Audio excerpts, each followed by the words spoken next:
Hello everyone, मेरा नाम doctor R के Singh, laser and laparoscopic surgeon.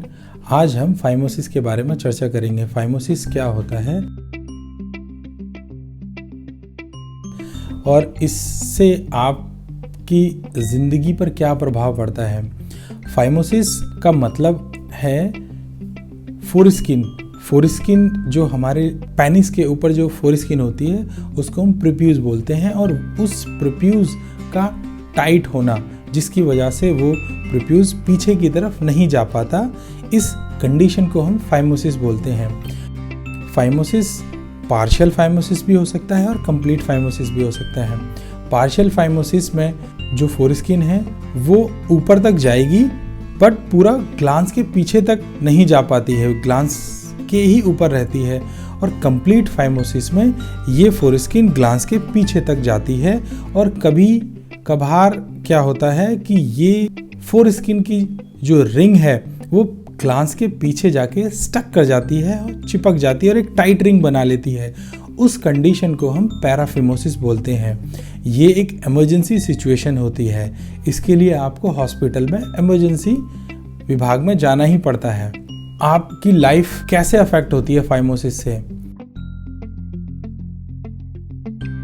अब फाइमोसिस है तो आपको क्या क्या दिक्कत हो सकती है? सबसे बड़ी जो परेशानी होगी वो होगी लिंग का हाइजीन मेंटेन ना कर पाना, यानी कि लिंग और ग्लांस के ऊपर स्मैग्मा का इकट्ठा होना, स्मेल आना, इन्फेक्शन होना, और यही इन्फेक्शन बाद में कॉज करता है हर्पीज इन्फेक्शन, वायरल इन्फेक्शन और some other conditions like balanitis xerotica obliterans, simple balanitis, glans की सूजन को बेलेनाइटिस बोलते हैं, बेलेनोपोस्थाइटिस जिसमें कि ग्लांस और फोरस्किन दोनों का इन्फेक्शन और स्वेलिंग होता है।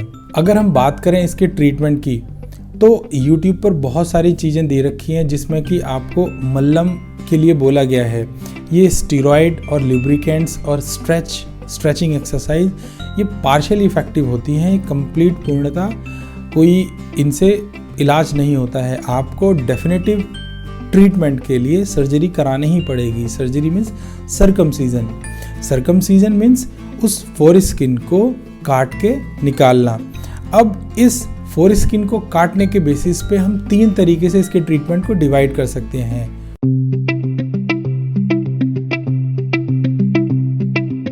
अगर हम फाइमोसिस के ट्रीटमेंट की बात करें तो इसमें सर्कमसीजन आता है। सर्कमसीजन 3 तरीके से हम कर सकते हैं। एक सर्कमसीजन जिसमें कि हम फोरस्किन और प्रीप्यूस को प्रिजर्व करें, दूसरा पार्शियल प्रिजर्व करें, और तीसरा कंप्लीट फोरस्किन को हटा दें। अगर आप फोरस्किन प्रिजर्विंग मेथड की बात करते हैं तो इसमें प्रीप्यूसियोप्लास्टी, फ्रेनुलोप्लास्टी और डॉर्सल स्लिट आते हैं। और अगर पार्शियल सर्कमसीजन की बात करें तो इसमें ZSR का नाम आता है।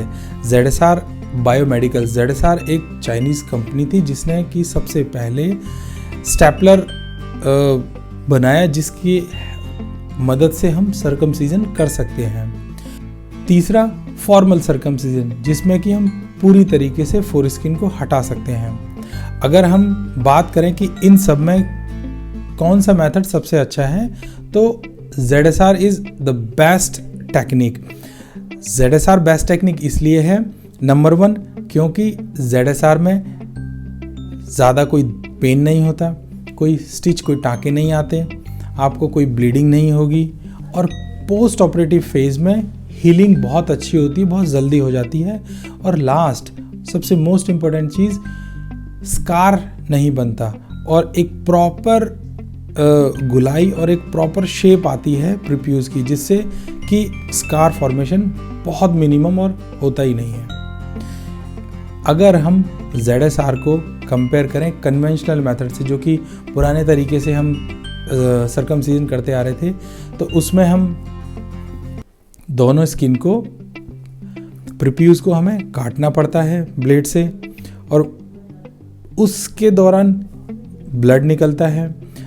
अब दोनों स्किन को काटने के बाद मिकोजा और स्किन को हमें आपस में अप्रॉक्सीमेट करना है, तो उसमें हमें सूचर भी लगाने होते हैं, और वो सूचर कैटगट और वाइक्रिल हो सकते हैं, तो वो हफ्ते और 10 दिन और 15 दिन में जाके वो घुलते हैं, तो हीलिंग डिले होती है। इसकी अपेक्षा अगर हम बात करें ZSR की, तो ZSR के जो छोटे छोटे स्टेपलर होते हैं उनके ऊपर एक सिलिकॉन रिंग होती है जो कि हीमोस्टैटिक की काम करती है और हीलिंग बेटर होती है।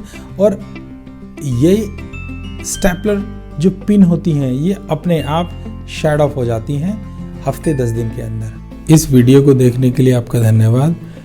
इस तरीके की बीमारियों के बारे में जानकारी लेने के लिए हमारे चैनल को सब्सक्राइब करें, लाइक करें। धन्यवाद।